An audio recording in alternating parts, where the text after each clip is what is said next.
All right, so for real now, in this week when we played Inter Milan and if I'm forced to admit it, Manchester United, who is your player of the week? I'm going to go with Bukayo Saka in this one. I've sort of said this. I think overall, lots of guys had really good games against Milan, and lots of guys had really terrible games against United. But I think Saka, I thought he was a good performer all around. Obviously, loves the Champions League. Was involved in the some of the goals. I think also, he was involved in the first goal in United. Actually, involved in both of them because he puts in the corner. And I think as well, we talked about their formation and Luke Shaw and basically, always being on him and the double team always being put on him, and still was able to generate some opportunities. So I think he gets a lot of credit as being the sort of the most dangerous player we had. I think you can point to a couple. It's hard for me to point to too many others in particular. Maybe I could see an argument for Declan Rice.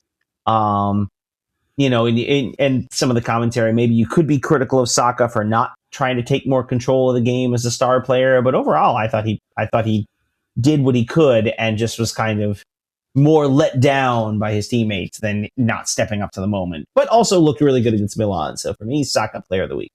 Yeah, no, good call. Definitely strong on both.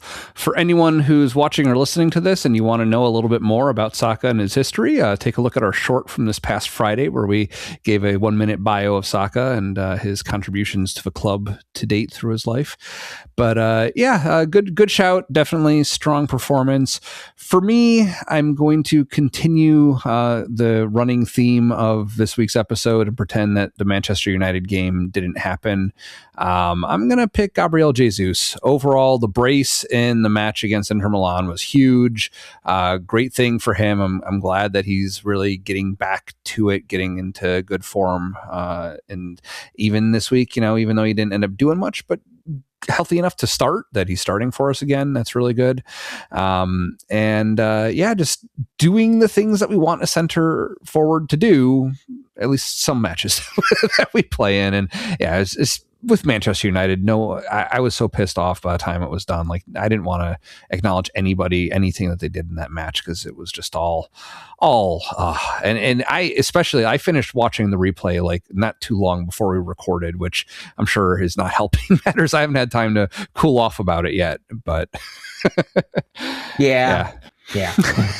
And I know it feels like I've been kind of taking that cop out of like focusing on one match more over the last few weeks, but we've had that a bunch where we'll have like one really good performance and then one not so good, and it tends to be our performances outside of the Premier League have generally been better than those in the league the last few weeks. It's like we're kind of getting by. It's, grinding it out like you've talked about where, we're doing what we need to stay in this competition, waiting for the point where we're not in those other competitions through victory or otherwise.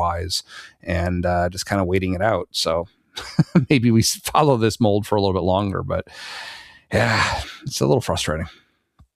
That's a good word for it.